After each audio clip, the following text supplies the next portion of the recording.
Hi everyone, very good morning to all of you and you're most welcome. Welcome to Selection Target. सभी लोग live आ जाइए और session को please like और share ज़रूर कर दीजिएगा।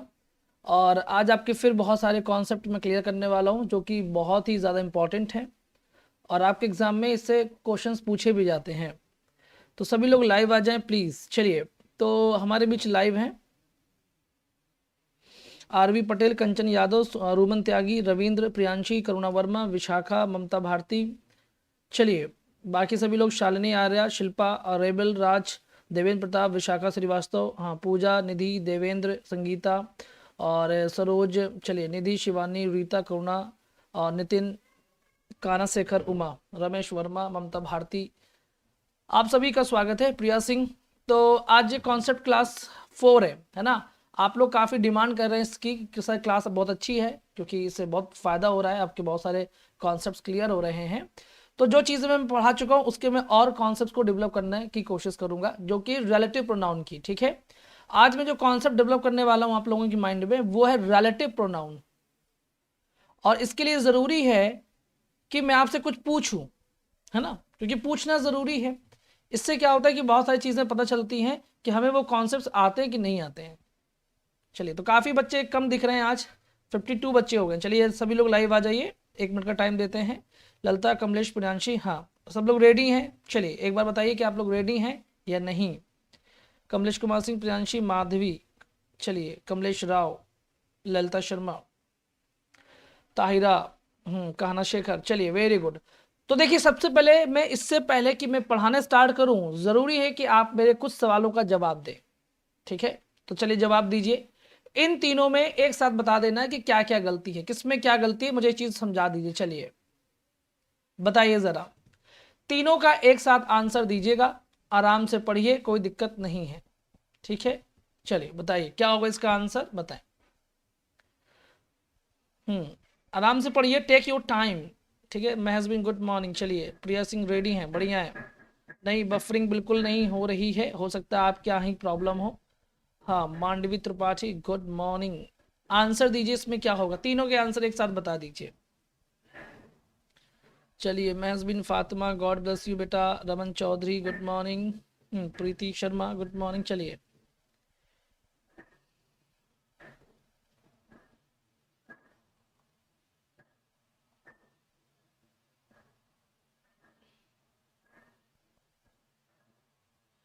चलिए, सीमा, अनीता भारती, जय हिंद।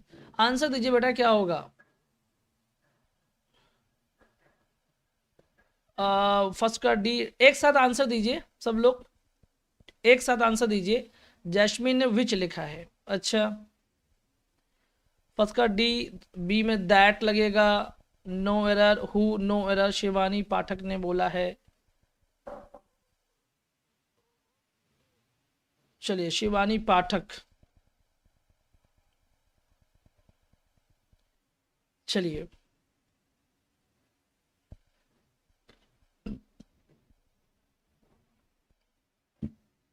हाँ आंसर कर लीजिए। अभी अभी सेकंड का आंसर आया, थर्ड का आंसर नहीं आया अभी। चलिए, पार्थ डी। चलिए,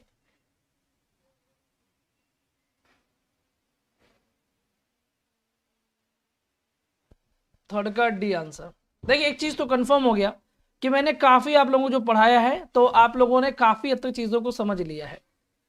कुछ गलतियां की हैं, कुछ लोगों ने गलतियां की हैं, बाकी बाकी लोग सही भी कर रहे हैं क्योंकि इसमें बहुत सारे हमारे पेड स्टूडेंट भी हैं और बहुत सारे हमारे ऐसे स्टूडेंट भी हैं जिन्होंने मैंने फ्री क्लासेस में काफ़ी कुछ पढ़ा दिया है। अब आते हैं लेकिन पॉइंट को क्लियर करते हैं। ठीक है, सबसे पहली चीज़ ये कि तीनों में इसमें क्या होगा, नो एरर होगा। इसमें हुम की जगह पर हु होगा और इसमें भी नो एरर होगा। अगर आपके अंदर नो एरर करने की क्षमता पैदा हुई है, इसका मतलब है कि आपने कॉन्सेप्ट को समझ लिया है। ठीक है, तो एक बार मैं इन कॉन्सेप्ट्स को एक्सप्लेन करने वाला हूं तो उनको बहुत ही ध्यान से आपको सुनना है। देखिए, सबसे पहली चीज मैं आपको बता दूं कि जब भी रिलेटिव प्रोनाउन से क्वेश्चन आ जाए तो आपको कुछ नहीं करना है, आपको सीधा सब्जेक्ट और वर्ब के पेयर बनाना स्टार्ट कर देना है तुरंत। ठीक है, बात समझ में आ गई। वो कैसे बनाएंगे, वो ऐसे बनाना है कि जैसे मैंने, देखिए ये लिखा है सब्जेक्ट है, ये इसका वर्ब है, तो मैंने कहा द टीचर। ठीक है। और यहाँ मैंने लिखा मेट, फिर यहाँ पर लिखा द टू बॉयज, तो ये इसका मेट का ऑब्जेक्ट है, तो अभी हमें इसको कुछ नहीं करना है। फिर ये हमने यहाँ पर हु आएगा कि हुम आएगा ये बाद में डिसाइड करेंगे, लेकिन हमको एक सब्जेक्ट और चाहिए, तो हमने एक सब्जेक्ट लिखा ही, और ही के लिए हमने लिखा बिलीव्ड, BELIEVED, बिलीव्ड। अब बचता है हमारे पास में एक वर्ब, वर्ब बचता है WERE। अब देखिए हमको एक सब्जेक्ट की नीड है, और हु सब्जेक्ट ही होता है, हुम ऑब्जेक्ट होता है, तो यहां पर हम हु लेंगे, तो देखिए पेयर बन गया। इसका मतलब हु यहां पर बिल्कुल सही है। ठीक है, बात समझ में आ गई। दूसरी चीज ये है कि ऐसे इस वाले में पेयर बनाना है, तो इसमें भी मैं आपको पेयर दिखा देता हूं। देखिए शी का पेयर इज के साथ में है, और एवरीबॉडी का पेयर जो है वो नोज के साथ में है, और बचा हमारे पास में इज, और इसको हुम नहीं चाहिए, इसको चाहिए हु। बात समझ में आ गई। ऐसे इसमें पेयर बनाएंगे, आई का पेयर बनेगा मेट के साथ में, ठीक है, और यू का बन गया सेड के साथ में। अब बचा हैड वॉन, तो हैड वॉन को चाहिए क्या, सब्जेक्ट हु, तो हु बिल्कुल सही है। बात समझ में आ गई, इतना आप लोग ध्यान रखिएगा। चलिए कोई बात नहीं, इतना समझ गए, बहुत बढ़िया है। इसके बाद कुछ चीज़ों को और समझते हैं, डिटेल में चलते हैं, थोड़ा सा समझते हैं। बहुत चीज़ें आपको नहीं मिलेंगी, बस पेशेंस के साथ सुनना है। देखिए रिलेटिव प्रोनाउन में हु, विच, व्हाट, दैट, और एक होता है हुज, और फिर मैं आपको पॉसेसिव में ऑफ, विच, ये सबका यूज भी बताऊंगा, ध्यान से सुनिएगा। इसमें आपको समझ में आ गया कि I met my teacher who was going to college, तो आपने देखा कि यहां पर हु है, बिल्कुल सही है, क्योंकि आई का पेयर मेट से है, और वॉज लिखा हुआ है, तो हु का वॉज के साथ में हो जाएगा। ऐसे देखिए आई लाइक और हु का आर के साथ में पेयर बन रहा है, तो पेयर सबके बन रहा है, इसका मतलब कि ये दोनों सही हैं। अब कुछ जरूरी बातें आपको मैं बताऊं जो आप भूल गए होंगे, या आपको कुछ कमजोर से लग रहा होगा, वो समझ में आ जाएगा बिल्कुल। अब देखिए पॉइंट की बात ये है कि जो हु होता है वो ह्यूमन बींग्स के लिए आता है। किसके लिए आता है, ह्यूमन बींग्स के लिए आता है, ठीक है। और हु एक सब्जेक्ट भी होता है, तो हु को एक वर्ब भी चाहिए होती है, ये बात भी ध्यान रखिएगा, ठीक है। अब बात आती है विच की, जो कि बहुत ही इंपॉर्टेंट है। विच वेरी इंपॉर्टेंट है, क्योंकि विच में मैं एक एक्सेप्शन बताने वाला हूं, वो दिमाग में रखिएगा। विच का यूज हम किसके लिए करते हैं, नॉन लिविंग के लिए करते हैं, कोई डाउट नहीं इसमें। और विच का यूज हम कहां करते हैं, विच का यूज हम एनिमल्स के लिए करते हैं, ठीक है। और विच का यूज हम किसके लिए करते हैं, बर्ड्स के लिए करते हैं, बर्ड्स के लिए। और विच का यूज अब पता है किसके लिए करते हैं, एक कंडीशन ऐसी है जिसको आप एक्सेप्शन कहेंगे, और वो कंडीशन है कि हम ह्यूमन बींग्स के लिए भी कर सकते हैं विच का प्रयोग। लेकिन विच का प्रयोग करना कब है, ह्यूमन बींग्स के लिए कब करना है, वो मैं आपको बताऊंगा, यही सबसे इंपॉर्टेंट पॉइंट है। नॉन लिविंग के लिए तो आप जानते ही हैं, जैसे कि मैं आपको दिखाता हूं एग्जाम्पल। मैंने कहा this is the parrot, parrot क्या है, बर्ड है, बर्ड। और बर्ड के लिए क्या है, विच आया, विच, तो विच कैन सिंग, ठीक है। तो यहां पर आप देख रहे हैं विच कैन सिंग, विच आया है पैरट के लिए। फिर देखिए एक चीज और समझ लेते हैं कि जो विच होता है ना, वो दो तरह से यूज होता है। विच अपने आप में सब्जेक्ट भी है, और विच अपने आप में ऑब्जेक्ट भी है, ये बात ध्यान रखिएगा। विच अपने आप में सब्जेक्ट भी है और ऑब्जेक्ट भी है। सब्जेक्ट होगा तो इसके बाद में सीधा वर्ब आएगी, और ऑब्जेक्ट होगा अगर, तो इसके बाद में फिर एक सब्जेक्ट आएगा और फिर एक वर्ब आएगा उसके अकॉर्डिंग। जैसे ये विच क्या है, सब्जेक्ट की तरह बिहेव कर रहा है, इसीलिए विच के बाद में देखिए कैन सिंग, कैन का यूज किया गया है, ठीक है, यानी कि वर्ब का यूज किया गया है।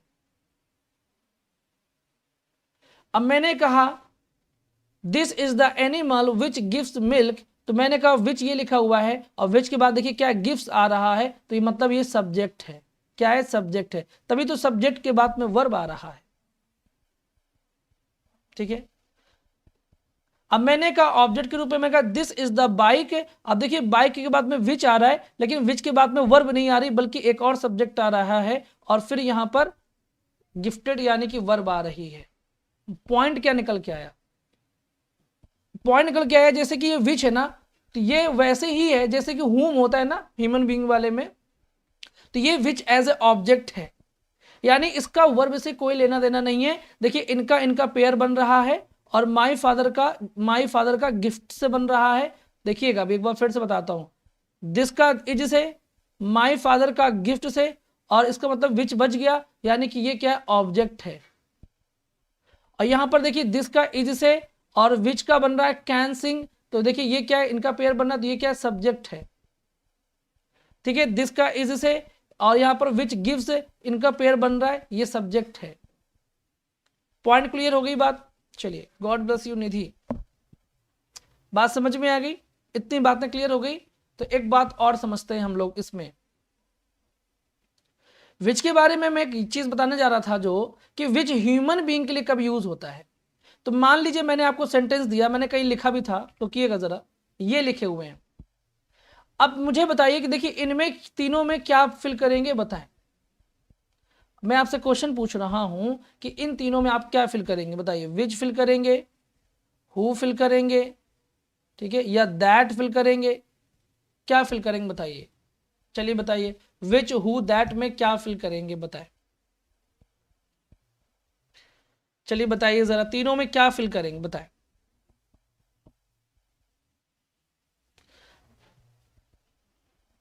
हाँ प्रियांशी, ठीक है, अभी बताइए क्या होगा, तीनों में क्या होगा। वी न कह नहीं, हु होगा।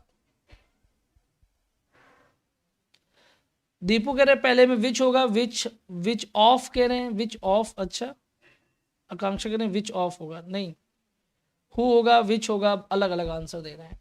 देखिए बात समझते हैं, यहां पर सिस्टर्स लिखा हुआ है, सिस्टर्स क्या है, ह्यूमन बींग्स है। और यहां पर लिखा हुआ ऑफ द टू सिस्टर्स, मतलब कि दो सिस्टर में चुनना है किसी को। और जब बात चुनने की आती है तो हम विच का प्रयोग करते हैं, चाहे भले वो ह्यूमन बीइंग हो या कोई वस्तु हो, इससे हमें फर्क नहीं पड़ता। अगर मैं लिख दूं of the two tables which is the more costly, more cost में, जैसे मैंने लिखा, मान लीजिए मैंने लिख दिया यहां पर कि ऑफ द 2 या 3 या 4 या 5 कुछ भी हो सकता है, 2 टेबल्स, फिर मैंने लिखा which is the more expensive. तो यहां पर विच लिखा, यानी मैंने 2 टेबल में चुना, या यहां पर आप 3 कर दीजिए, 4 कर दीजिए, मैटर नहीं करता, लेकिन आपने ज्यादा में चुना है तो आपको विच लगाना पड़ेगा, चाहे फिर वो वस्तु हो, चाहे फिर वो क्या हो, ह्यूमन बीइंग हो। आप यहां पर दैट का प्रयोग नहीं कर सकते, चाह करके भी दैट का प्रयोग नहीं कर सकते, और यहां चाह करके भी हु का प्रयोग नहीं कर सकते, आपको विच ही लगाना पड़ेगा, क्योंकि बात चॉइस की है। अब मैं कहता हूं कि यहां पर क्या आएगा, यहां पर भी विच आएगा, क्यों, क्योंकि कह रहा है which is your father in the crowd. भीड़ में पूछ रहा है कि भीड़ में आपके पापा कौन है, तो हजारों लाखों की भीड़ में आपको अपने पिता ढूंढने हैं, तो मतलब कि चॉइस करना है, चूज करना है अपने पिता को, तो यहां पर भी विच आएगा। अब इसके बाद मैंने कहा which is the better of the 2 dancers in our society. तो हमारी सोसाइटी में 2 डांसर हैं, या 4 डांसर हैं, या 5 डांसर हैं, उन डांसर्स में हमें चुनना है कि कौन बेहतर है, तो हम यहां पर लिखेंगे विच लिखेंगे, ठीक है। अच्छा, एक चीज ये भी है कि यहां पर देखिए बात ये है कि समझ में आ रही बात जो मैं बता रहा हूं, समझ में आ गई, ठीक है। यहां पर ज्यादा लोग हैं, क्राउड में बहुत सारे लोग होते हैं, तो ह्यूमन बींग्स के लिए भी हम विच का प्रयोग कर रहे हैं, ये बात आपको दिमाग में बैठा लेनी है। ये बात अगर इंटरव्यू में पूछी जाए कि क्या विच रिलेटिव प्रोनाउन का प्रयोग ह्यूमन बींग्स के लिए किया जा सकता है, तो आप बोल सकते हैं यस सर किया जा सकता है, और वो भी चूज करने के फॉर्म में किया जा सकता है। जब हम चूज करते हैं किसी को 2 या 2 से अधिक में, तो हम विच का प्रयोग करते हैं, चाहे वो ह्यूमन बीइंग हो, चाहे वो कोई वस्तु हो, ठीक है। बात समझ में आ गई, ये भी मैंने पढ़ा है पब्लिक क्लास में।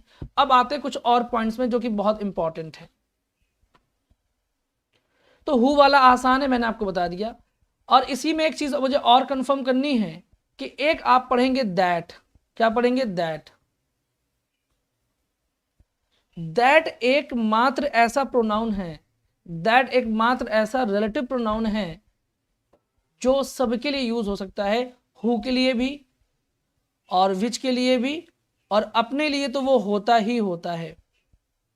यानी आप जहां पर हु यूज करते हैं वहां पर आप दैट का प्रयोग भी कर सकते हैं। जहां विच का प्रयोग करते हैं वहां दैट का प्रयोग भी कर सकते हैं, लेकिन एक्सेप्शंस को ध्यान रखना है, क्योंकि जब चॉइस में आप विच का प्रयोग करते हैं तो वहां पर विच ही आएगा, तब आप वहां पर दैट नहीं लगा सकते। ठीक है, ये बात ध्यान रखिएगा। और जहां आप हु का प्रयोग करते हैं वहां दैट का प्रयोग कर सकते हैं। और जहां पर दैट, कुछ कंडीशंस ऐसी है जहां पर आप सिर्फ और सिर्फ दैट का ही प्रयोग करते हैं, तो वहां पर आप कोई और प्रयोग नहीं कर सकते। जैसे कि आपको पढ़ाया जाएगा द सेम, यदि आपको कहीं मिल जाए देखने को, द लिटिल मिल जाए देखने को, द फ्यू मिल जाए, ठीक है, सच मिल जाए, सच आपको मिल जाए, कोई सुपरलेटिव डिग्री मिल जाए, ऑल मिल जाए, नन मिल जाए और ओनली मिल जाए। ठीक है, तो याद रखिएगा। और भी जैसे इंडेफिनिट प्रोनाउन यानी कि एवरीथिंग, समथिंग, एनीथिंग, ये मिल जाए तो आपको वहां पर दैट ही लगाना है, फिर कुछ और नहीं लगाना है। तो याद रखिए, जब भी एक्सेप्शंस की, ग्रामर बिना एक्सेप्शंस के नहीं चल सकती, ग्रामर में एक्सेप्शंस बहुत मिलेंगे। बात समझ में आ गई? तो आपको मैंने अब एक पॉइंट और है जो नोट कर लीजिएगा, एक पॉइंट और है जो नोट कर लीजिएगा। मान लीजिए एग्जामिनर ने पूछा आपसे कि भैया यहां पर क्या भरेंगे, ऐसे यहां पर यूं कर दिया, फिर उसने यहां से हु को हटा दिया, और मान लीजिए उसने आपको कंफ्यूज करने के लिए पूछा कि हु लिखेंगे कि दैट लिखेंगे कि विच लिखेंगे कि यहां पर नन लिखेंगे। मान लीजिए कभी ऐसा हो जाए कि आपको पता है कि मैं हु भी लगा सकता हूं ह्यूमन बींग्स के लिए और दैट भी लगा सकता हूं, लेकिन उसने ऐसा क्वेश्चन पूछा कि हु भी पूछा, दैट भी पूछा, विच भी पूछा और नन पूछ लिया, तो आप किसको चुनेंगे? तो ये बात दिमाग में रखिएगा। तब आप प्रायोरिटी हमेशा उसी को देंगे जिसका पहले अधिकार है, जिसका प्रथम अधिकार है, आप उसको प्रायोरिटी में देंगे। और दैट तो बाद में, ये कि दैट तो रिप्लेसमेंट है ना, कि हु नहीं लगा, हु की जगह पर आप दैट भी लगा सकते हैं, तो दैट एक रिप्लेसमेंट है। तो प्रायोरिटी देना हु को पहले, सबसे पहले हु को प्रायोरिटी देनी है। अगर कभी ऐसे ऑप्शन फंसाने वाले आ जाएं तो ये बात आप लोगों को बेहद ध्यान रखने की आवश्यकता है कि यदि फंसाने के लिए वो ऐसा करेगा तो आप ये नहीं कह सकते कि ये विवादित प्रश्न है।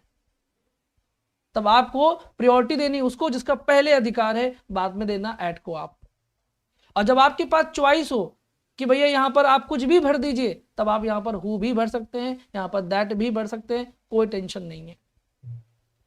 ठीक है, ये बात दिमाग में बैठा लीजिएगा, बेहद जरूरी बातें हैं ये। इसके बाद कुछ इंपॉर्टेंट पॉइंट और बताने थे कि जब ऑफ विच का जो यूज किया जाता है वो पोजेशन के लिए यानी कि अधिकार के लिए यूज किया जाता है। अब वो भी किस पर अधिकार? जो वस्तुओं के, देखिए जनरली वस्तुओं पर किस, मतलब वस्तु का किसी वस्तु पर अधिकार नहीं होता। ठीक है, क्योंकि कोई ऐसा तो नहीं कि वस्तु, टेबल तो कहेगी नहीं कि इस चेयर पर मेरा अधिकार है, कभी नहीं कहेगी।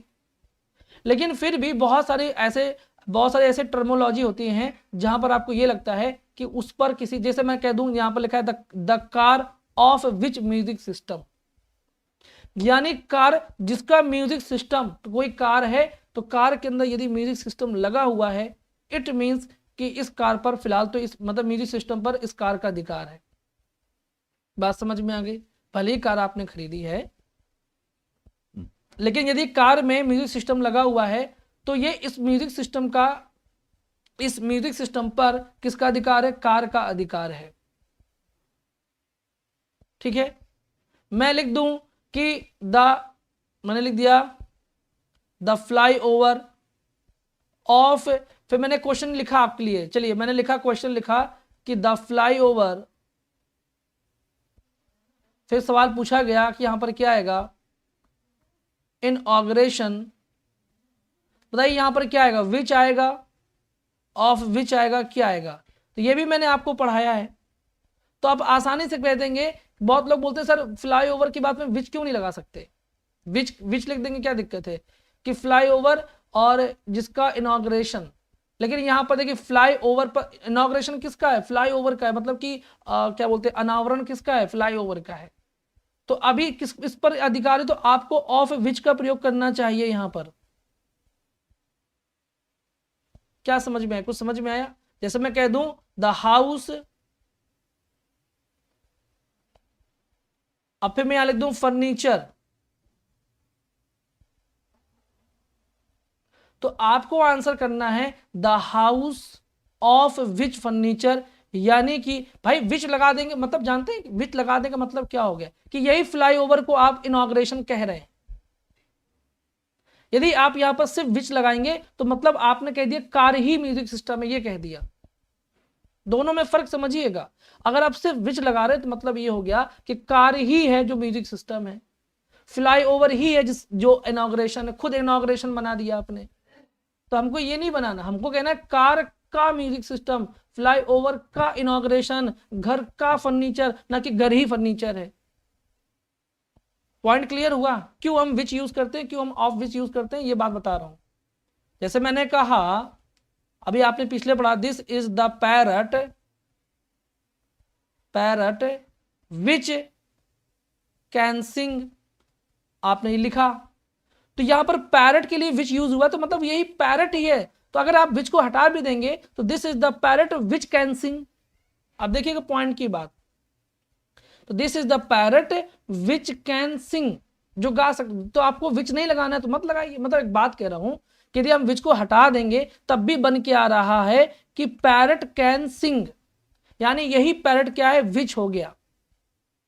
यही पैरट क्या हो गया, विच हो गया। तो दिस इज द पैरट, अगर मैं विच ना लगाऊं तो हो गया पैरट कैन सिंग। ये भी सेंटेंस लग रहा है कि सही, पैरट कैन, इतना देखिए केवल, पैरट कैन सिंग या पैरट विच कैन सिंग, कोई फर्क पड़ा मीनिंग में? कोई फर्क नहीं पड़ा मीनिंग में। अगर मैं कह दूं the car which music system तो मतलब मैं कार को ही कह रहा हूं कि कार विच म्यूजिक सिस्टम। तो मैंने कहा देखिएगा पॉइंट कैसे फर्क पड़ता है। मैंने कहा ऑफ हटा दीजिए तो इसका मतलब बन गया the car is very expensive, car महंगी। कार महंगी नहीं है, कार का जो म्यूजिक सिस्टम है वो महंगा। हमको ये बताना है, हमें जोर देना है म्यूजिक सिस्टम पर। तो आपको यहां पर ऑफ विच का प्रयोग करना चाहिए। अब मैं पढ़ा कुछ, ये पता आप लोगों में कमी क्या है मालूम है? कमी ये है कि जिस रूल पे मैं इतना जोर देकर के समझा रहा हूं वो नहीं समझना आपको। अपना अभी भी नॉन लिविंग के लिए विच लगाएंगे, ये लगाएंगे, वो लगाएंगे। अभी भी आपको ये क्लियर नहीं हो पा रहा है कि मैंने कितना बता डाला कि यहाँ पे लिखा भी है, आंखों के सामने लिखा है, लेकिन उस पर नजर नहीं जा रही है आप लोगों की। जो चीज समझा रहा हूं उस पर ध्यान ही नहीं। कमेंट को तो करना ही नहीं चाहिए आप लोगों को, बिल्कुल यही होता है। जब मैं एलटी के पेड बैच में पढ़ाता हूं तो यही खास बात है कि बच्चे वहां पर कमेंट नहीं करते। अब फ्री की क्लास में बच्चे बस कमेंट ही करते हैं, उनको समझना है ये नहीं कि क्या समझा रहे हैं, क्या समझना है, मतलब ही नहीं। उन्हें बस अपना अपना क्लियर हो जाए, बाहर में जाए जनता, वो वाला हाल होता है। अपना काम बनता, बाहर में जाए जनता। ऐसा कभी सोच नहीं होनी चाहिए। हमेशा टीचर की सुननी चाहिए कि वो क्या बताना चाह रहा पहले, और इसके बाद मैं डाउट पूछता हूं तो अपने डाउट पूछिए आप लोग।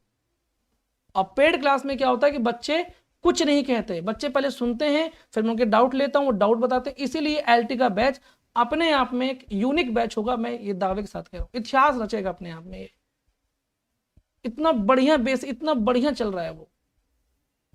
अब मेरी बात को गौर से सुनिए, मैं क्या समझाने की कोशिश कर रहा हूं वो नहीं समझना है। पहले वो समझिए कि कार के बाद में हम ऑफ विच क्यों नहीं लगाते। यदि हमने कार के बाद में विच लगा दिया तो हमने कार को ही महंगा कह दिया, और हमको कहना है कार का म्यूजिक सिस्टम। तो म्यूजिक सिस्टम पर कार का अधिकार है, तो हमें ऑफ विच लगाना है।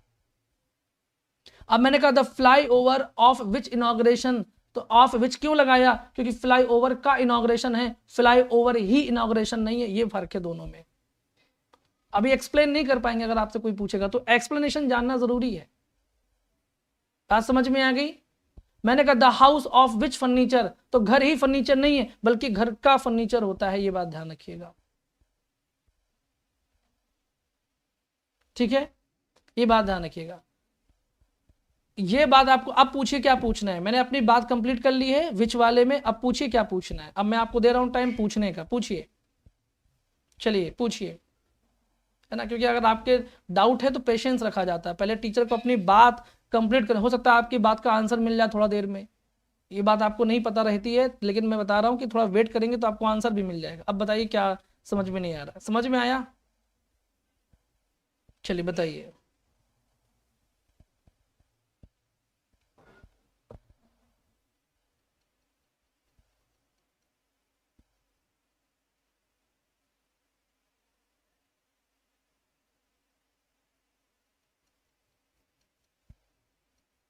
अब बताइए क्या डाउट आ रहे हैं? कोई डाउट रह गया? जब आप खुद सुनेंगे कभी कोई डाउट रहेगा ही नहीं।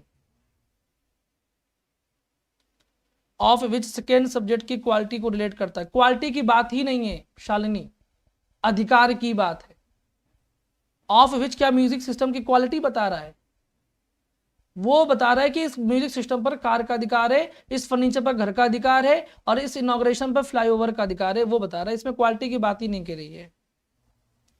तो शब्दावली को चुनने में भी बहुत सावधानी बरतिए। यदि आप शब्दों का चयन ही गलत कर रहे हैं तो भी गलत कर रहे हैं फिर, ठीक है। अब देखिए विच इंट्रोगेटिव एडजेक्टिव कब होता है बताइए जरा। जब हम बात लिखते हैं कि विच बुक है, which book do you want, मैंने लिखा विच बुक है, मैं लिखा which book do you want, तो यहां पर विच क्या है, ये है आपका इंट्रोगेटिव एडजेक्टिव, क्योंकि ये नाउन के पहले आया है, ठीक है। Which book do you want, है ना। सर ऑफ विच का यूज लिविंग के लिए नहीं, लिविंग के लिए नहीं करना है, और नॉन लिविंग के लिए करना है केवल। लिविंग के लिए बेटा हुज का यूज करते हैं, ठीक है। अब बात समझते हैं हुज का। हुज का यूज जो होता है वो लिविंग बीइंग, लिविंग बीइंग मतलब ह्यूमन बीइंग कहूंगा, लिविंग बीइंग भी नहीं कहूंगा मैं, ह्यूमन बीइंग के अधिकार की बात करता है। जैसे लिखा है द गर्ल हुज हेयर, तो इस लड़की के बालों पर, इस बालों पर किसका अधिकार है, इस लड़की का अधिकार है।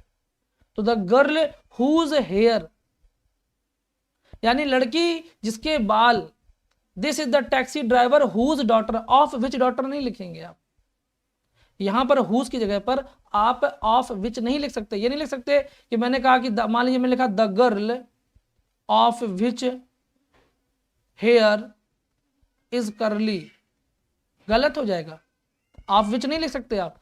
अब ये ह्यूमन बीइंग है, ह्यूमन बीइंग के लिए हम हुज का प्रयोग करते हैं, हुज का, ये गलत, हुज लगाएंगे।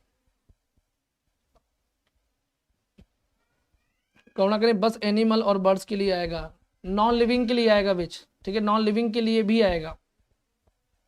बात समझ में आ गई आप लोग। और एक जो वर्ड वाला, देखिए इतना समझ में आ गया तो बहुत अच्छी बात है, मैंने हुज वाला बता दिया कि जब किसी पर, किसी ह्यूमन बीइंग का अधिकार होता है किसी वस्तु पर। मैंने कहा द मैन, फिर मैंने लिखा हुज कार, देखिएगा मैं एक बार लिख रहा हूं यहां पर, मैंने लिख दिया द मैन, फिर मैंने ये लिख दिया अगर विच कार इज एक्सपेंसिव, तो गलत हो जाएगा। मैन की गाड़ी है और मैन ह्यूमन बीइंग है तो विच नहीं आएगा, हुज आएगा, हुज कार इज एक्सपेंसिव। बात पॉइंट क्लियर हुआ कि हुज ह्यूमन बीइंग के अधिकार की बात करता है, ऑफ विच आपको किसी नॉन लिविंग की वस्तु पर या किसी एनिमल्स बर्ड्स के अधिकार की बात करता है, ठीक है। जैसे आप लिखेंगे द पिकॉक ऑफ विच विदर पंख या विंग्स, माने मैंने विंग्स लिख दिया, ठीक है। अब फिर आपने आगे लिखा, तो यहां पर आप ऑफ विच लगाएंगे, क्यों, क्योंकि आप पिकॉक के पंखों की बात कर रहे हैं। तो मोर क्या है, बर्ड है, बर्ड के लिए ऑफ विच लगाएंगे। अब यहां पर आप हुज नहीं लिखाएंगे, ठीक है, द पिकॉक ऑफ विच। बात समझ में आ गई बात।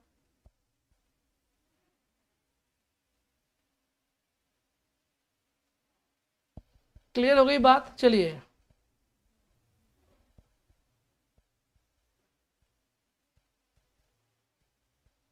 समझ में आ गई बात। अब आगे बढ़ते हैं, अब बात करते हैं दैट की। दैट एक ऐसा रिलेटिव प्रोनाउन है जो यूनिवर्सल है, जो ह्यूमन बींग्स के लिए भी आता है, नॉन लिविंग्स के लिए भी आता है, एनिमल्स के लिए भी आता है, बर्ड्स के लिए भी आता है। चलिए शिवम बढ़िया है, ठीक है। अब मैंने कहा this is the boy who works hard, this is the boy that works hard, तो देखिए हु भी यूज हो रहा है, दैट भी यूज हो रहा है, बॉय के लिए हु, बॉय के लिए दैट, और दोनों सही हैं, दोनों क्या है, इक्वल हैं, दोनों क्या है, इक्वल हैं।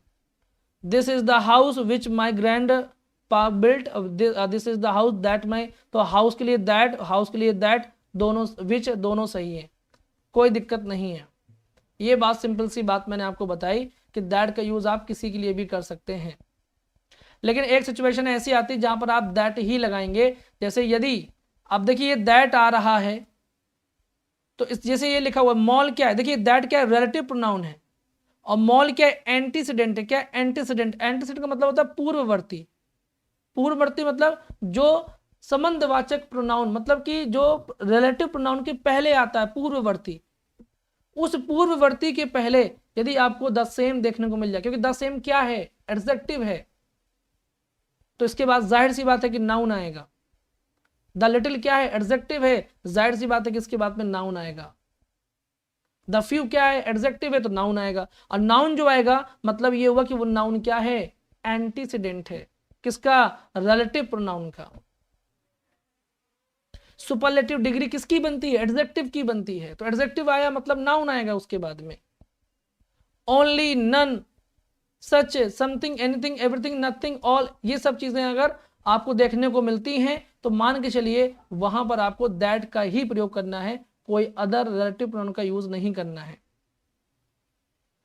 बात समझ में आ गई। और एक और इंपॉर्टेंट बात, यदि कभी ह्यूमन बीइंग और एनिमल दोनों साथ हों और दोनों को रिलेट करने के लिए हमको कोई वर्ड चुनना हो तो आप दैट ही चुनेंगे, तब आप वहां पर हु नहीं चुन सकते। जैसे मैं कह दूं a boy and his cow, अब यहां लिखेंगे दैट एंटर्ड द फील्ड, तो बॉय एंड हिज काउ, अब ये ह्यूमन बीइंग है, ये एनिमल है, तो रिलेटिव प्रोनाउन क्या लगाएंगे, दैट लगाएंगे। ना यहाँ पर हु लगा सकते हैं, ना विच लगा सकते हैं, क्योंकि दैट दोनों को रिलेट कर सकता है, इसलिए अब यहाँ पर आपको दैट ही चूज करना है। तो आपको यहाँ पर दैट ही चूज करना है। अब देखिए दैट क्यों लगा, क्योंकि यहाँ पर द बेस्ट सुपरलेटिव डिग्री दी गई है। दैट क्यों चुना, क्योंकि नाउन के पहले द सेम लिखा हुआ है। दैट क्यों चुना, क्योंकि बुक्स के पहले द फ्यू लिखा हुआ है। तो ये बातें जानना बेहद जरूरी है। बात समझ में आ गई, पॉइंट क्लियर हुआ। स्लाइड्स वही हैं जो मैंने आपको दे रखी, इसलिए इनका पीडीएफ नहीं मिलने वाला है, क्योंकि ये पीडीएफ मिल चुकी है ऑलरेडी आपको, ठीक है। ये स्लाइड पुरानी है, लेकिन चूंकि डाउट थे मन में आप लोगों के, तो वो डाउट क्लियर कर रहा हूं मैं। सबसे बड़ा डाउट आता है वर्ड को लेकर के, सबसे बड़ा डाउट कि सर हम वर्ड का यूज कहां करते हैं। वर्ड की खास बात यह है कि इसका कोई एंटीसीडेंट नहीं होना चाहिए। बात समझ रहे मैं क्या कर रहा हूं। वर्ड की खास बात देखिए, एक चीज समझिएगा कि वर्ड जो होता है वो किसी वस्तु के लिए आता है। किसके लिए आता है, वस्तु के लिए आता है। तो एक सेंटेंस देखिएगा, मैंने कहा he gave me what he purchased, तो ऐसा नहीं कि आप यहां पर दैट लगा दें, कह दें सर ये मी यहां पर एंटीसीडेंट दिया हुआ है इसलिए यहां पर व्हाट नहीं आएगा, दैट आएगा, तो ये गलत हो जाएगा। क्योंकि मी किसके लिए आता है, पर्सन के लिए आता है, व्यक्ति के लिए आता है, और व्हाट का इस पर्सन से कोई लेना देना नहीं है। यानी व्हाट की खास बात यह है कि व्हाट को एंटीसीडेंट नहीं चाहिए, और यदि एंटीसीडेंट कोई आ जाए और उसका व्हाट से कोई रिलेशन ना हो तो फिर आप वहां पर व्हाट का यूज कर सकते हैं। जैसे मी यहां पर एंटीसीडेंट आ गया है लेकिन इसका व्हाट से कोई लेना देना नहीं है, इसीलिए यहां पर व्हाट का प्रयोग बिल्कुल सही माना जाएगा। लेकिन यहां पर देखिए the shoes, you can by the shoes what you like, तो वो यहां पर व्हाट के पहले एंटीसीडेंट द शूज दे रखा है, और शूज एक वस्तु है, और वस्तु का प्रयोग आप जानते हैं कि वस्तु का कनेक्शन व्हाट से होता है, मैंने अभी बताया, द थिंग विच। तो व्हाट का रिलेशन है, तो व्हाट कहता है कि मुझे एंटीसीडेंट नहीं चाहिए है, तो यहां पर जब नहीं चाहिए लेकिन दे रखा है तो सेंटेंस रॉन्ग हो गया है। अब यदि आप लिखते हैं तब आप यहां पर क्या लगाएंगे, तब आप यहां पर दैट लगा सकते हैं, यहां पर आप विच लगा सकते हैं। You can by the shoes that you like, which you like, लेकिन व्हाट नहीं आएगा क्योंकि एंटीसीडेंट मौजूद है। पूनम के सर आज हमारे यहाँ बेबी बॉय हुआ है, चलिए कॉन्ग्रेचुलेशंस, जो भी बनी हो आप, मौसी, बुआ, माँ, बहुत सारी शुभकामनाएं। बात समझ में आ गई। अब मैंने कहा यहां पर देखिए यू कैन परचेज, वर्ड यहां पर क्यों सही है, क्योंकि परचेज क्या है, वर्ब है, और वर्ब एंटीसीडेंट नहीं होता, वर्ब कभी भी एंटीसीडेंट नहीं होता। ठीक है, बात समझ में आ गई। It is incredible what she said. What क्यों? क्योंकि इनक्रेडिबल क्या है? एडजेक्टिव है, और एडजेक्टिव कभी एंटीसीडेंट नहीं होता। एडजेक्टिव के बाद में फिर नाउन आना चाहिए। नाउन आ जाएगा तो फिर इसमें it is incredible India, India लिख दूं तो फिर गड़बड़ हो गया मामला ना। वर्ड को नहीं चाहिए कुछ भी, ठीक है। अच्छा सर जी बुआ बन गई, चलिए बढ़िया है, बुआ बन गई, बहुत बढ़िया है ना। बुआ खाएंगी अब पुआ हमारे यहाँ मजाक में कहा जाता है। चलिए चिंकू गुड मॉर्निंग, बात समझ में आ गई। अब मैंने कहा I don't believe in the words that which she uttered. तो देखिए वर्ड्स लिखा है यहाँ पर, वर्ड्स, तो जब वर्ड्स लिखा है तो आपको यहाँ पर व्हाट यूज नहीं करना है, यहाँ पर दैट और विच ही सही माना जाएगा। बिल्कुल वीना। अब मैं कहा I don't believe in what you से, तो इन क्या है? प्रीपोजिशन है, तो व्हाट यहाँ पर बिल्कुल सही माना जाएगा, क्योंकि व्हाट के पहले यहाँ पर कोई भी एंटीसीडेंट नहीं दिया गया है।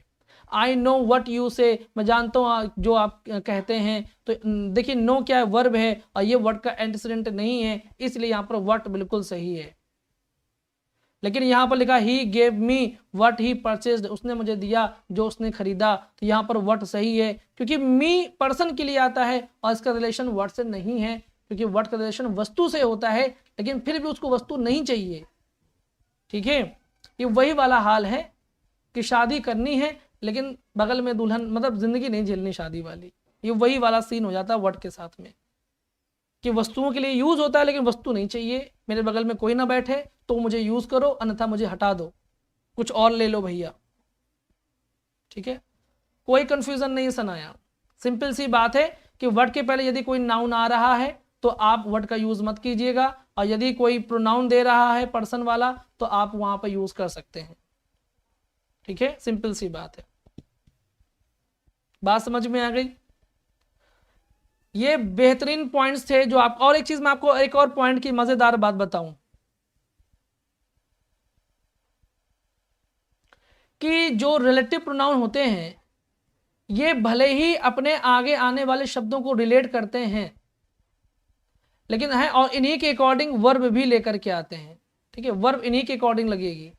जैसे मैंने आपको हु वाले में कहा, जैसे मैंने आपको हु वाले में कह दिया, तो ऐसा नहीं कि हु की वजह से यहां पर वॉज आ रहा है, भले ही पेयर हम इनका बनाते हैं, लेकिन ऐसा नहीं कि हु की वजह से यहां पर वॉज आ रहा है। वॉज आता है एंटीसीडेंट की वजह से। यदि एंटीसीडेंट आपका प्लूरल है, जैसे मैं कह दूं आई मेट माई टीचर्स, क्या कह दूं मैंने कहा आई मेट माई टीचर्स, तो यहां पर आप लिखेंगे वर लिखेंगे। जैसे देखिए यहां पर दुखिए नीचे लिखा तो है, क्या दिक्कत है, देखिए स्टूडेंट्स लिखा है ना, तो यहां पर आर लिखा गया है। तो ऐसा नहीं कि इनका पेयर बना रहे तो इसके अकॉर्डिंग आप ये कहते हैं कि सर हु के अकॉर्डिंग आर आ रहा, नहीं, एंटीसीडेंट के अकॉर्डिंग यहां पर वर्ब आती है। बस हु का काम है इसको रिलेट करना, जिसको वो रिलेट करता है उसकी पावर उसमें आ जाती है ना। जो ये रिलेटिव, ये जो रिलेटिव प्रोनाउन होते हैं ना, ये बाली होते हैं, बाली जानते हैं ना, जब राम जी ने बाली को छुपके क्यों मारा, क्योंकि उसके पास ये पावर थी कि वो किसी की भी शक्ति को खींच सकते थे। तो हु जो है जिसके जो एंटीसीडेंट होता है उसकी पावर इसमें आ जाती है, और उसके अकॉर्डिंग यहाँ पर वर्ब का प्रयोग किया जाता है। सिंपल सी बात। हु यहाँ पर सिंगुलर है क्योंकि उसके पहला सिंगुलर मिला है, और हु यहाँ पर प्लूरल है क्योंकि यहाँ पर प्लूरल एंटीसीडेंट है, सो प्लूरल वर्ब का प्रयोग किया जा रहा है। ये थी कहानी आज की, खत्म, ठीक है, खत्म, टाटा बाय बाय आप बताइए कोई प्रॉब्लम किसी को? ठीक है, बात समझ में आ गई,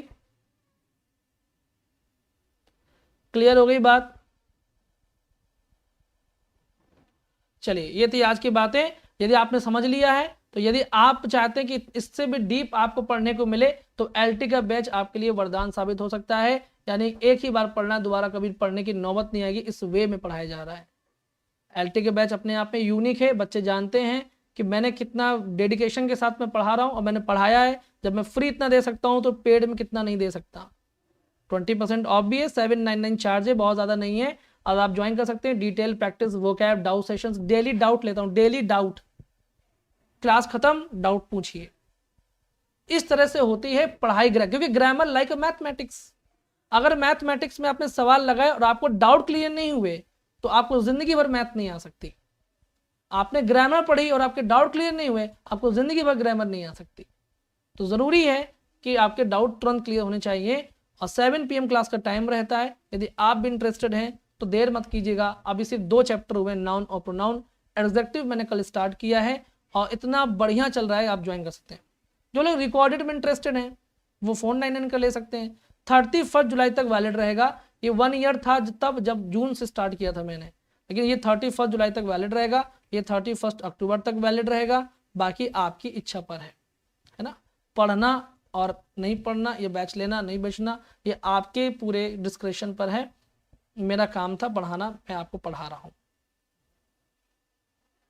सर आपने टीजीटी पेड वालों के लिए तो कुछ स्पेशल नहीं किया, नहीं दी, बहुत स्पेशल कर दिया बेटा आप लोगों के लिए, है ना। इससे ज़्यादा मैं नहीं कर सकता हूँ। चलिए जी, सब लोग पेड के नाम पर बेवकूफ़ बनाते हैं, बट आपने बहुत अच्छा समझाया चिंकू कह रही। चलिए थैंक यू। हाँ बिल्कुल ठीक है, मेरी कोशिश यही है। ठीक है, अपनी पद पोजीशन जिस पद पर मैं हूँ, मान लीजिए मैं टीचर हूँ, तो मेरा फ़र्ज़ पहला ये है कि मेरे स्टूडेंट सफल होने चाहिए, मुझे रिजल्ट चाहिए, है ना। आई वॉन्ट रिजल्ट्स बस। हाँ ये बात बिल्कुल शालिनी सही करें कि पेड बैच में महजबीन भी बहुत मन से पढ़ती है, सिर्फ पब्लिक में ही चुटर पुटर करती है, लेकिन जब पेड क्लास पढ़ती है महजबीन तो बहुत ही मन लगा करके पढ़ती है, फिर वहाँ बिल्कुल बातचीत नहीं करती है ना।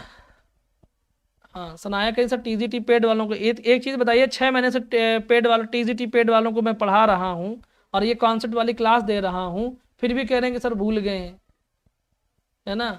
इसे कहते हैं कि संतुष्ट ना होना। संतोषम परम सुखम, मन में संतोष रखिए, बहुत सुख मिलेगा आपको, है ना। इतना मैंने आप लोगों को दिया है जितना मैंने अभी एलटी वालों को दे नहीं पा रहा हूँ, अभी तो शुरुआत की, उनको भी मिलेगा सब कुछ, ठीक है। और एलटी पे मेरा फोकस वीडियोस मतलब उसमें क्लासेस पे ज़्यादा है, और टीजी जो रिकॉर्डेड वाला बैच है उसमें पीडीएफ पे फोकस ज़्यादा था, तो पीडीएफ बहुत दी मैंने आप लोगों को, ठीक है। इसमें कॉन्सेप्ट बहुत मिलने वाले हैं। चलिए बात समझ में आ गई, और आपका फीडबैक मिलता रहेगा तो क्लास कंटिन्यू होती रहेगी, और फीडबैक जिस दिन मिलना बंद तो मैं समझ जाऊंगा कि आप लोगों को सब कुछ आ चुका है, अब आपको कोई कॉन्सेप्ट वाली क्लास नहीं चाहिए, तो मैं वहाँ पे फिर कॉन्सेप्ट वाली क्लास को बंद कर दूंगा, कुछ और देखूंगा, ट्राई करूंगा फिर, ठीक है। तो इसलिए आपके फीडबैक बहुत ज़रूरी है। चलिए समझ में आ गई बात। और आज 12:30 बजे अभी सिनोनिम बहुत सारे बच गए हैं, तो वो सिनोनिम्स भी पूरे कर लीजिए, ठीक है। तो आज भी सेशन लंबा हो सकता है, दोपहर वाला रेडी रहिएगा।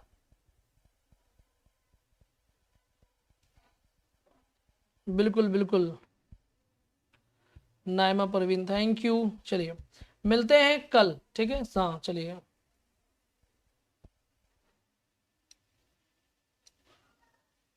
ठीक है, चलिए ठीक है। सर ने हम बूढ़ों को पिक आउट करना सिखा दिए, बूढ़ों को बुद्धुओं को, अच्छा सर, अरे सर ना हम बुद्धुओं को पिक आउट करना सिखा दिए, अच्छा चलिए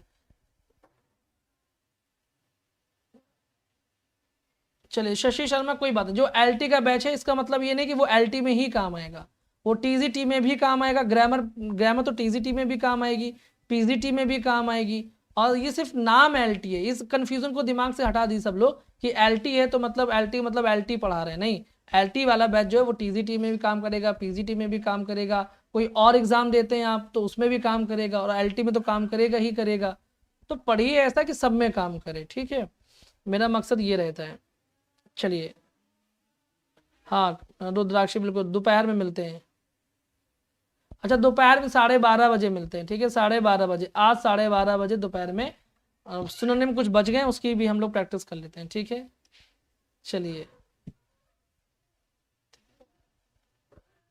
हाँ हाँ बिल्कुल, रूमन जान रहे हैं आपका नाम, चलिए ठीक है। मिलते हैं बाद में। तो गाइज बाय, टेक केयर, नमस्कार एंड जय हिंद।